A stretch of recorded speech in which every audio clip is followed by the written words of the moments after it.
Hi, everyone. Thanks so much for joining us today. I'm so excited that I get to interview my friend and colleague, Jen Barnhill, today. She is no stranger to NMSN. If you have been around, you've seen her working on our behalf during Day of Advocacy, and she's also the editor in chief of our digital magazine. So, Jen, I am so thrilled to have you here today. Thanks for having me, Sue. I'm really excited to chat with you and the NMSN community. Thanks for having me. Yay. I mean, I hope that everybody's already had a chance to read your highlight because we're going to pick up right where we left off. Where Jen's official title is columnist. In her own words, she tells us that she wears a lot of hats: journalist, mom, writer, military spouse, researcher, and advocate. I know a lot of us can relate to that. But it was not always easy getting to where you are today. Like you had to make some very deliberate pivots and, take some deliberate steps to get where you are. So I just want to pick up where your highlight leaves off and ask, with the benefit of hindsight, if you were able to go back to before you went overseas, because this is a really big issue for people nowadays, right? Working OCONUS, knowing what you know right now about your situation, the resources that are available now, how would you prep for an overseas move in order to maximize your opportunities for career success? So I'll just clarify. I had two different overseas experiences, which I think is helpful for the audience because I think we all come into a decision to go overseas from different vantage points. Right. One of mine was when I was footloose and fancy free and child free. My husband and I were able to, explore all over Asia and make friends, probably stay out too late. It was a whole thing, right? We had a really great time. We made amazing friends and community. And then the second time, we wanted to go back actually because of that experience, that first experience.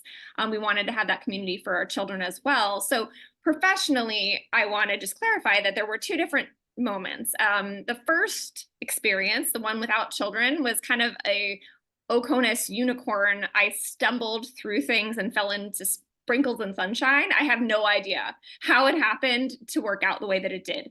I moved to Japan. I looked for jobs online, and I was really lucky to be able to find an opening at the local MWR marketing office.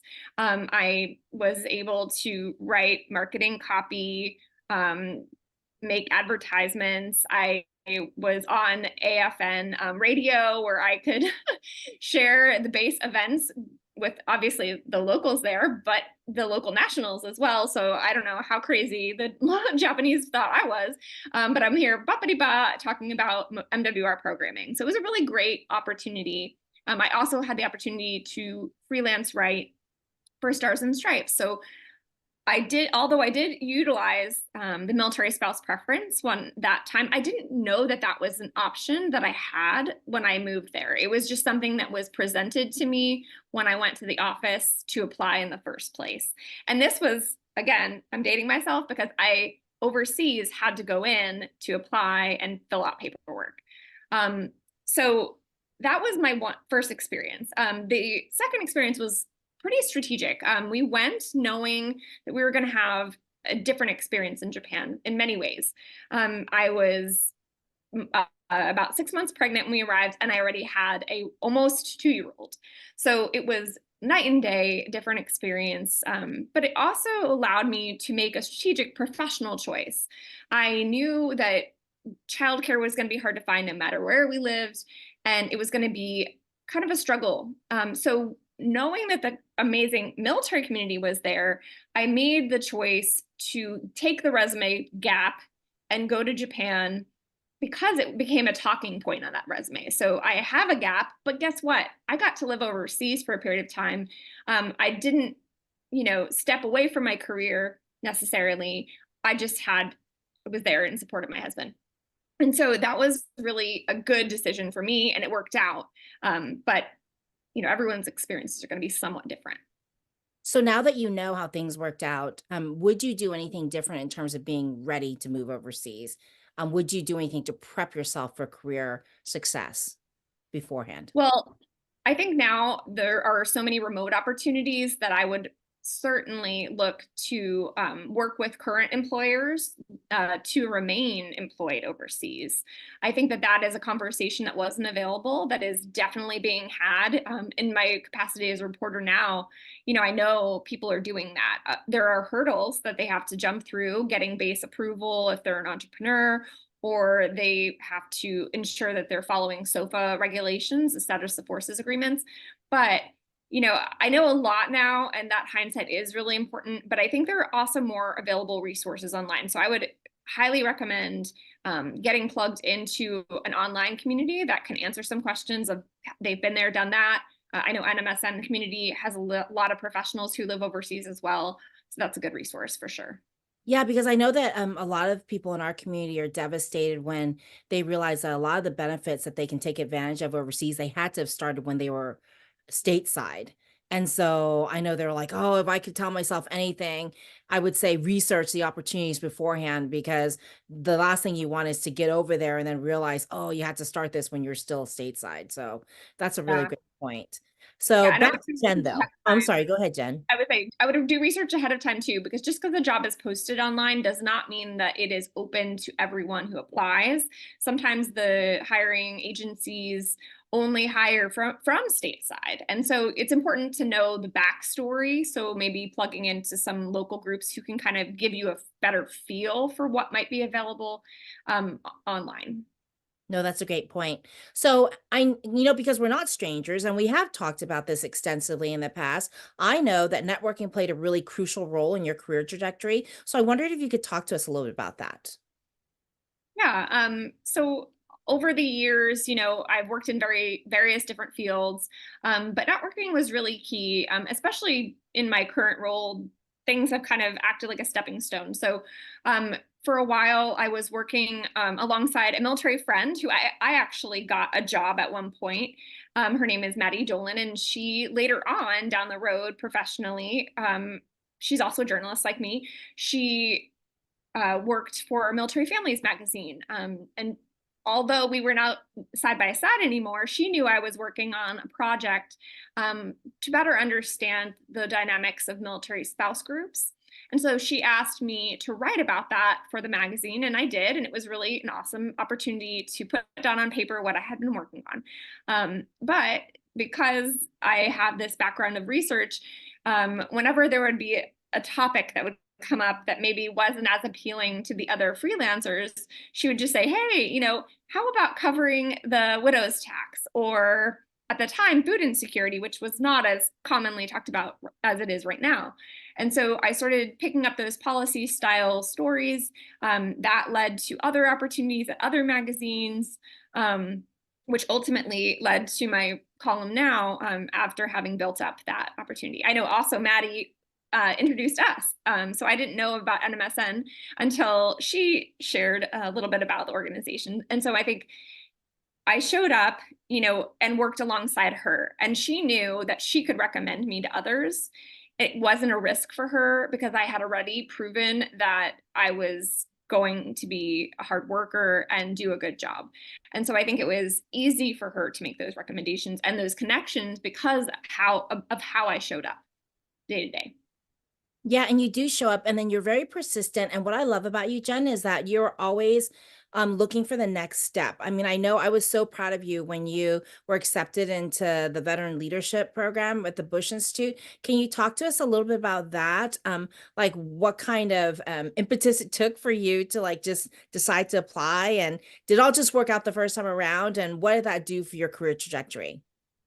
So I saw that others in this community had applied, and I made me just wonder, what's this? What's it about? And it was almost like silly because the way people talk about the program, it feels like fake.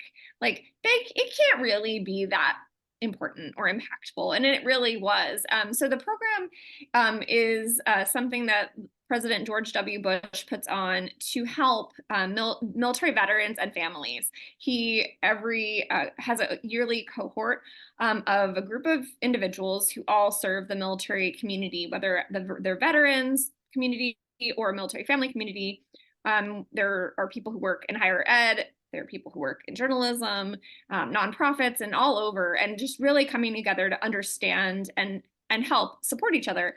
And so that was definitely a great networking opportunity as well, because it really helped me see things from new lenses. It helped me see into what might be going on behind a decision maker's eyes, that maybe I didn't have that vantage point before. So it was a really great opportunity. And I pursued it because I knew that I can't just look at my reporting through my own lens or the lens of other military family members who come to me with their stories. It's important to look at things from all perspectives. And so that was professionally a way for me to develop. So I also love that every time we talk, you talk about, hey, this was the decision that was right for our family at the time. This was, this was a great time for me to do this because of the situation. And so it makes me understand like how important communication is in your life and your family life and managing expectations. I mean, can you expand upon that a little bit? Because it seems like since the service members' careers a bit inflexible, how does that work? I mean, is it always the spouse, you putting your career on hold? I mean, at the end of the day, it feels like that. And I think sometimes the perception is really important. Internally, between I can only speak for me and what's worked for our marriage, and it's communication, of course. And I know that I hate that because it almost sounds like simple. It's not simple. Right. It's communication, but it's also like internal. So it's between my husband and I where we have an understanding, but it's also internal for myself. So I needed personally to come to grips with some things. I needed to be able to either compartmentalize, this decision to cancel our last minute or cancel our vacation we've been planning for, years or months, probably is more likely, because of a change in orders. Well, I have to, if I blamed my husband for that and I associated it with him wanting to do that cancellation, or even the military wanting to do that cancellation, it would really cause resentment. So for me, I had to kind of come to grips internally with the fact that things are going to change, and that can be okay too. And I have to approach it differently internally. But also, this is also through the understanding professionally. So that my husband cares about my career as well. And so, although I have to internally manage that expectation, when things don't go to plan, we both have a mutual understanding that he's going to do everything within his power to support my career, and vice versa. It just so happens that the likelihood of him not being able to support mine is higher than me not being able to support his. Right. Although as a reporter, I write a lot of things about like the services, and so I feel like maybe it's even right now. Could be. Well, he's also very supportive because I know that when you were speaking at Dave Advocacy, you can see who's in the chat and who's watching, and he was there every step of the way. And I thought that was really cool. And I mean, and you're right. It's not forever, right? This is like his career is inflexible right now, but a 20-year military career is only 20 years in the lifespan of your marriage. And so let's look a little bit further into the future. Knowing that you're making compromises right now because of the military lifestyle, where do you see yourself in the next stage when military lifestyle is no longer a consideration? Well, I mean, I don't know that you can go through this life for any length of time without kind of coming out a little bit changed. Sometimes a little bit, salty, and that's okay too. But I think that the way that I operate professionally in my decision making, I don't know that that's going to change significantly. I just think that there will be fewer hurdles to overcome, like location. We won't have to move every so often. There will be more stability. But the things that I'm pursuing professionally are things that just so happen to coincide with any ups and downs of travel and move. So right now I'm writing a book. And it's actually interesting because my husband and I met when I was working at the Smithsonian American Art Museum, and he was at the Naval Academy. Well, he's about to go to the same Naval Academy to teach. And I am going to be in that same area. And the book that I'm writing involves a lot of my professional roots, of research. When I was at Smithsonian, I would go to the Library of Congress and take out like the white gloves and like look at old manuscripts to double check and fact check the scholars who were writing submissions for the Smithsonian. And so getting to write this book where I'm dipping back into that professional background is it feels more full circle and like a pretty picture. And I'm like, don't tell anyone, because if the military knows that it's so like full circle moment, something's gonna happen to change it. So I can't complain, but it's interesting. I think that military spouses often look to opportunities, or are maybe drawn to opportunities that they can transport with them, because they know there's so much instability. So I think that whether that would have been where I went if I hadn't met my husband, I don't know. But that's where I am now, and I'm happy, and that it works for me and our family, and finding some balance. No, I can't wait to follow along and see how things unfold for you in the future. And I love that we're going to be neighbors and I will get to see it firsthand. So, any final tips for spouses out there? Any words of inspiration if they see themselves kind of very far from where they started, but not in a bad place, just in a different place? Like, what is your words of wisdom for them? What are your words of wisdom? But for me, it once I let go of the things that I thought I should be. If I thought that I graduated, with like my degree in journalism, well, maybe I should be just a journalist writing, copy and whatnot. Should I be writing about these things that I'm so closely connected to? Is that the right thing? Once I kind of let go of that should, it allowed me to be happy in what is and not worry about what isn't, because I think that we do have to sacrifice a lot, and that is hard, and it's okay to acknowledge that. It doesn't take away for the sacrifices of someone else beside us or our service member for us to say this was a hard thing. I had to step away from my career, because it's a reality. But knowing that is okay to acknowledge that it's hard, while also letting go of that should, it really becomes more freeing, and then you get to just find things that work for you in your new definition of what you find is successful. I love it. That's so true. And it sounds so simple, but it's very difficult to do. So I appreciate that. It's a lot of grace, right? A lot So of thank tears, you a so lot of much. tears. A lot of tears, but that's how you like, I think that's why military spouses have such great networks and such great friends, is because we all get it, right? Like we totally commiserate. So I appreciate you allowing yourself to be vulnerable and sharing your story with us, Jen. And I hope that she also inspired you all and that you will join us here next week. And I hope that you share your stories with us. I know Jen would want to know. She'd want to read it. So I I hope would. you'll apply and maybe we'll choose you for a highlight. I just want to thank our friends over at USAA for making these conversations possible, and we hope that we hear from you. So thanks, guys, and we hope to see you here next week. Bye.